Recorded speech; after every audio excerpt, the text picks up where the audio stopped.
Okay, folks, as we continue,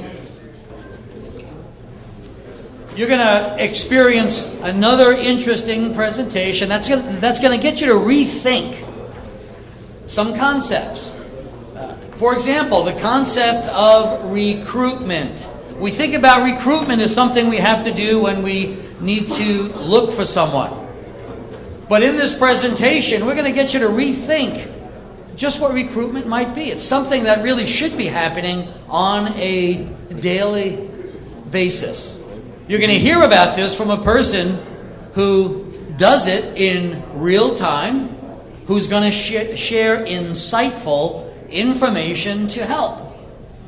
And the person who's going to share this insight and this wisdom is a young lady named Sarah. And every now and then in life, you meet someone, you just make the eye contact, and there's something about the eyes, something about the smile that says to you, I like this person. And not only is Sarah a likable person, she is a responsible person. Because when I come up here from time to time, I put my wristwatch on the table so I can time myself. And Sarah has been responsible to make sure no one lifted the wristwatch. Still have it. So she is responsible. So I'd like to invite you to give Sarah a nice warm applause as we continue our learning process.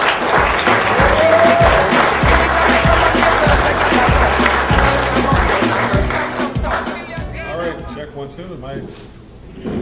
Hello. All right.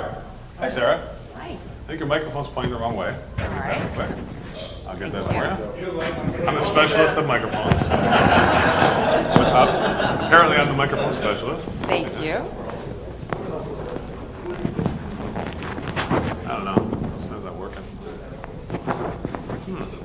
Who did this? That guy over there? That guy did. That's better right there. Say something. All right. Testing. Is the microphone on? Just say something. Check. There she goes. Okay, good. All right. So, Sarah, how many times have you been a public speaker before? Never. Excellent. Let's give her a big hand for having the courage to do what others won't.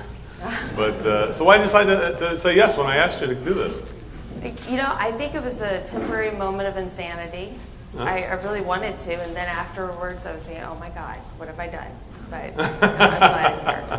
Well, that's okay. I tell you what, reason I invited Sarah here, I felt honored that she accepted the invitation to do this, is that although she never done public speaking before, she does a really great job with these two areas, and we've worked together on this for years, right? How many years have we been working together on just the hiring and recruiting? 5.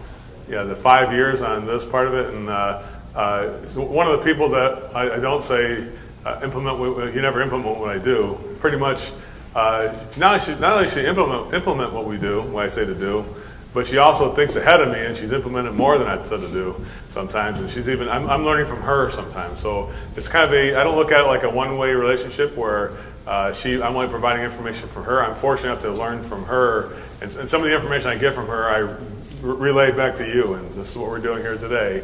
And much of the advice I give is based on the intensive things we've done together in developing these programs, in both recruiting and hiring. And so thanks a lot, Sarah. I appreciate that. Yeah. So, Sarah, let's talk about this thing. Recruiting, we talked about how it's a full-time thing. What does that mean exactly? Is there something that do you hire your crew and you have it all set to go? Do you ever feel like you're set with your crew? I think we all could be lulled into that of feeling like we're set. But in reality, if we're needing to replace our bottom third or our bottom 10% of techs and the unknowns, we don't know when somebody is going to give us their notice. Actually, we had an employee like that, right? We had a guy who worked there. This guy, it was a very interesting story. We had a guy named Gary who worked for your company, right? He now works for that table over there in Las Vegas. He worked for the gentleman over there, and he went from one great company to another great company. And of course, you guys should thank Sarah for training Gary. He did. So the bottom line is that he left. He was a great guy. I actually consider him a great friend. He kept calling me all the time, and And all of a sudden one day he was gone. I'm like, what happened? He goes, yeah, he just left and he had to move on to a different city. Yep. So he just had something he had pressing need. How do you feel about that, though? You lose a great employee like that. Does that kind of slow the process down or make you feel like maybe I'm sick of hiring people? I mean, wouldn't that be the pervading mental attitude of most owners in the room? I'm sick of having to hire some more people. What do you guys think? How do you feel about that? It's frustrating to get somebody, I mean, as you guys all know, to get somebody fully trained, and we're finally kicking it and our sales are good, and then they move. I mean, that's difficult. And I think it just reinforces the concept of why we need to be recruiting on a daily basis. And looking at a guy like Gary, he was there for, how long was he there for? Oh, gosh, at least 2 years. 2 years, yeah. okay. So it's a short stay, 2 years, and you look at the whole career of a plumber, 2 years is not very long, I think. But do you feel regret that you trained that person and recruited him and spent all the money on doing that in the very beginning when you hired him? No, that would have been a wasted 2 years if we hadn't spent the training. So what's your viewpoint on employees? You look at it like it's that they owe you a permanent, that you feel the company is owed a permanent employee? Naturally, there's a certain amount of personal disappointment because you like Gary. I mean, we like people. You know, isn't that true? We all start to have great relationships. We actually like people. And so inside of ourselves, the human element is that we're disappointed when somebody leaves. But what about the business aspect of it? Can you indulge yourself in that kind of thinking? Yeah, I mean, I think we even heard this yesterday that to not train is a much bigger risk and expense. It is expensive to train, but whenever we've sent guys to your training, they come back and we recoup that almost immediately. Right. And so, yeah, it's a bummer, but I mean, it's part of the business. It's a cycle, right? Yeah. And a lot of things happen. I mean, nobody is immune to all kinds of stuff happening, and certainly everybody in this room has had their share of employees who started out great and look like they're going to go like a world going to save the world from bad plumbing and save the world of bad air conditioning and electrical, and then later find that he was stealing from you, right? Or later find that he was doing side jobs. In my case, I had an employee who, my right-hand man, back in 1996, company was starting to do it. We turned around our company. One of the chief guys, he was doing about 39,000 hours a month, which back in the mid 90s was like, it might be like 39,000 a week in today's world. Found out that he had all the rest of my employees doing the Fox Lake, Illinois theater in Fox Lake, Illinois, doing a big side job with all of our trucks, all of our materials, and basically 3/4 of my entire crew over there doing it on a Sunday. So have you had any horror stories like that, Sarah? Does that pop up? I wish that I could say that we haven't, but yes, we have. We actually fired somebody this past summer for doing side work like that. So yeah, and it's anywhere it could happen. So yeah. Recruiting and compensating these premium techs. One, I think, is that the recruiting and finding the right person is important. How important is it to compensate people so that they have something to lose if they leave this place? I think that's critical because once you've gone through the work of finding and identifying that person that's going to be a cultural fit, you want them to stay. I mean, you've invested all this time and money and training into them. The last thing you want is for them to leave your job because they were able to get compensated in a better way with a different company. And I think the cultural component of it is important too. I mean, what are you doing within your business that makes it a fun work environment? Or a place where it's just like, it's not just about the pay, it's about, if they left, they'd have to make a choice to leave their family.